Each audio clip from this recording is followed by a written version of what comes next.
Alright, well now this Carrier base model heat pump just got a new fan motor. After I recorded this with a new fan motor.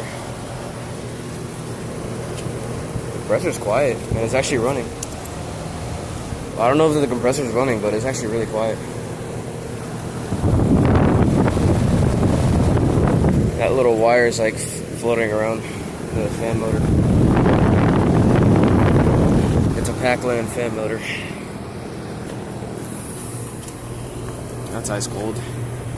What the heck, this thing, I think this thing got a new valve or something.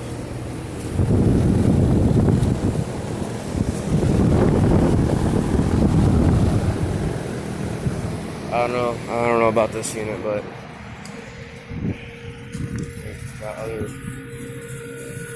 this thing is not running.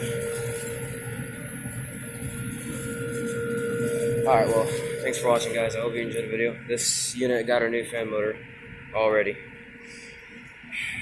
So